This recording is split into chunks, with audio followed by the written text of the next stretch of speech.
When I realized I could no longer hurt the people around me, including my partner at the time, I got this notion that in order for that to be integrity for myself and my healing, I had to leave her.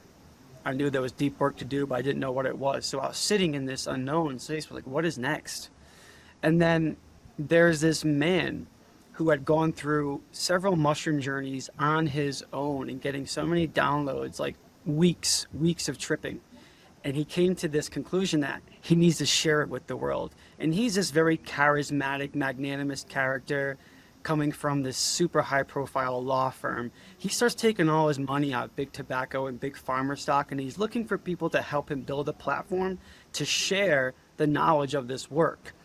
And he finds his way to me through a client I had who I developed a website for his podcast. And this client reaches out to me. He's like, Kyle, I found a guy, he's looking for support in what you do. He's kind of out there, but the crazy I think you'd appreciate. So the next day, this man's in my stoop in Venice Beach, and I'm still in a stupor of what's going on with my life. And he's like, well, I'm assembling a team. We're going to go to Bangkok, where he lives, and we're going to build this media platform to help educate the world in the healing powers of psychedelics. And I'm like, all right, I'm at an impasse, and there's an invitation here for me to go somewhere.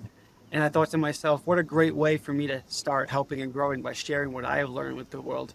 So it took me to Bangkok, in retrospect, the heart of darkness of the world.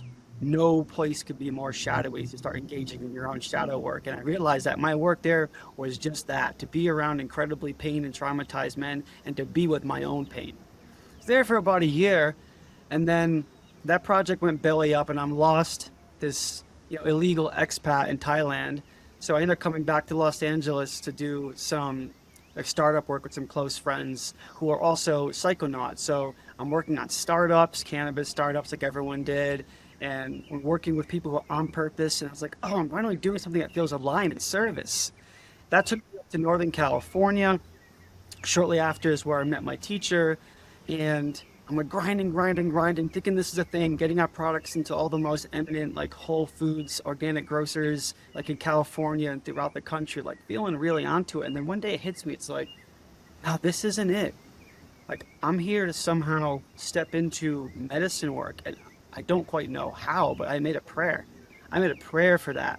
And that's when my teacher showed up. And that's when all the relationships that came into my life were there to like test me and to show me what it's like to hold space for incredible pain. All my partners then, all the women I was with romantically were deep teachers in that. And so that plays out for a bit. And the startup, I ended up leaving. And that's when I ended up going to the Amazon. That's where the big shift for me happened. 2 weeks in the Amazon with the Huniku and a 4-day boat ride from the closest civilization. 200 people per ceremony, 8 to 10 ceremonies in 2 weeks. And we're talking about the heart of the jungle, the most purest, powerful place for this medicine with the original stewards of it in the Amazon. And everything there was just like full on, like so big. I ended up experiencing all the major archetypal experiences in ayahuasca, like seeing the rainbow serpent, and very pulse of it as it filled my vision, like aligned with my heartbeat. And then seeing Grandmother Ayahuasca as this towering, loving tree figure looking down upon me. And when I came up out of that and looked out across the fire on our first outdoor ceremony under a full moon, I saw ghosts of the indigenous ancestors dancing around the fire. And I had that confirmed to me by others who were space holders there. A lot came into me there. And in retrospect, I realized that a lot of my trauma was being moved into the body to be processed. Now, when that happens, it can take a long time for that to settle, for it to integrate. And it can look like things are getting worse.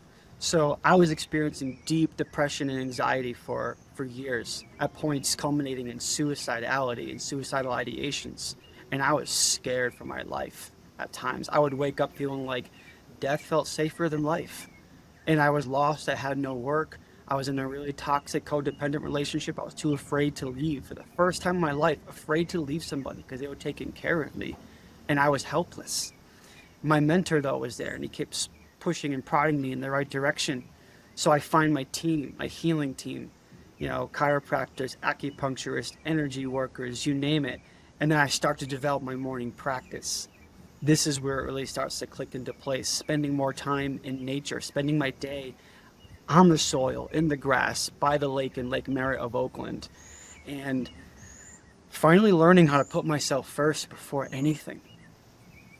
And then I end up moving, getting my own spot with a medicine worker in Berkeley, this beautiful woman whose life started as a nurse and end up doing medicine work. And once I entered this healing home, my body finally relaxed. It wasn't relaxed with my then partner.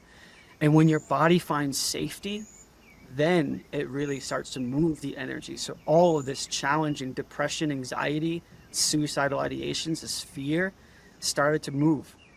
And things got a little more challenging there, but I had my support system. I had my practice in the morning. And before long, I was feeling good. I found work again, a little mom and pop digital media shop. Still wasn't aligned, but it was something that was locking me back into service. And then I shortly found my training through Being True to You to be an integration coach. So I cut my work in half for that because it was a lot. And when that ended, COVID began. So I thought to myself, well, before I settle down and start building my integration practice, I'm going to go visit a friend of mine in Costa Rica who had left to go to the Envision Festival just before COVID and stayed, like many, these Envision refugees. And my 2-week vacation there turned into a 2-month exploration. There were so many gifts and profound synchronicities that were serving me. And it became really clear that this is where I'm going to live. And I'm going to come out and start doing medicine work in a more public way. This is what I'm here to do. If now isn't the time to say yes to my calling, when the world is seemingly falling apart and being tested on all ends, then when? And so I said yes to that.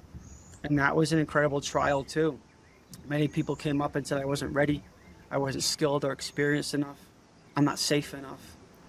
And I was alone for many months in this yurt down by the river here, just with all of that feelings of betrayal and isolation and rejection and loneliness. My teacher was there all along. He still had my back. And there's something to that, because in the men's work that I do, it's so important for men to find their mentor, their second father, that person that's going to lock arms with them and say, yeah, I got you. Let's do this. And so a couple years passed, me being with that, finding my way here, getting more grounded, doing a lot of coaching, mostly serving ketamine clients in the States for about 3 years. There are a few hundred clients under my belt there, getting a lot of amazing experience with first-time experiences with psychedelics, coming in with treatment-resistant depression and anxiety. And they're noticing incredible healing through ketamine. And now that's behind me. I'm doing more of my own coaching now with my own community, doing a lot more retreats with men, which I'm about to actually go back to the States to do, in Ojai and outside of Sedona. And, you know, the work continues. One thing I forgot to mention, when I moved to NorCal, the work I started getting into for my own healing was this neo-shamanic approach with mushrooms and MDMA. And they would gather men, these really talented guides and men's workers, 4 days out in the Northern Californian redwoods, deep process throughout the day around the archetypes of masculinity, around tantra, around getting really clear about our parts from the past that are playing out our pain. And then for the first night we come together with MDMA, we do practice work, process work together with other men to be seen in our light, in our fullness, in our full love and joy. And then the second night, heroes doses of mushrooms, 5 to 15 grams per person in a circle out under the stars. No activity, you're just there with the process and with the music, with the spirit, with nature. I did that for 2 different summers and some one-on-one work with those guys, one-on-one MDMA work. And now that is the altar I carry. Those are the main medicines that I serve to others. I continue to work with ayahuasca and peyote and wachuma for my own growth, and they have great lessons there. But I feel like for the Western condition, which is a lot of fear around opening, around connecting, around trusting, around loving, MDMA is an incredibly safe and powerful way to start the journey. So I've been doing a lot more work with that here in my community. And that's where I sit right now. What I find so interesting about your story is that, you know, you had this huge shift in you, and, you know, you didn't know how that was going to land in your life. but it was an incredibly dark period. It was like this enlightening experience that led to a really dark period. And had you not had developed the right relationships and the right habits, you might have not like made it beautifully out of that. What was it in that dark period that kind of saved you? I would say it was my teacher. So they say community is the best way to integrate, to be in community. And this is what the tribal people have. They have their villages, they have their homeostasis and homogenous connections, and they're integrated people. They don't need to practice this idea of integration like we do because we're detribalized and deconnected. And while I didn't have a really solid, full community, I had my teacher, a 30-year therapist and counselor for men with deep addictions who had turned into a medicine man. And he knew what I was going through, always light years ahead of me, poking me, prodding me in the right direction. I want to speak a little more to why I had to go through this incredibly deep, dark night of the soul. Now, I would say that the spiritual emergency, the dark night of the soul, it's something that will come on the path if you continue to work it. And it doesn't need to be life-threatening. And the reason why I think mine was so dangerous and so risky and so hard is because the experience I went to, by no fault of the indigenous, was really, really dangerous. There's like 200 people per ceremony, and that's a lot of energy. To know the basics of transference and countertransference, the subtleties of shared energy, just magnify that by 200 people with some of the most powerful medicine in the world. And they had their elders running around doing limpias and clearings, but I believe that wasn't enough. And I think this speaks to the idea of like the higher capital I integration of the indigenous wisdoms, practices, and traditions and cultures and the Western condition. We have very different needs. They don't understand what anxiety and depression is, and it's not their job.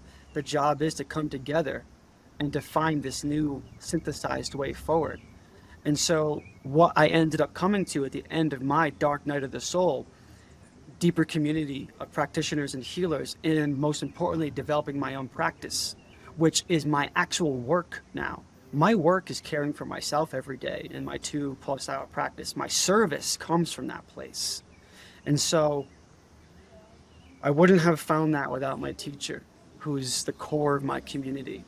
And now I'm surrounded by people who work the way I do, who care for themselves the way I do, so I can offer more to my community, to those who come to me for support.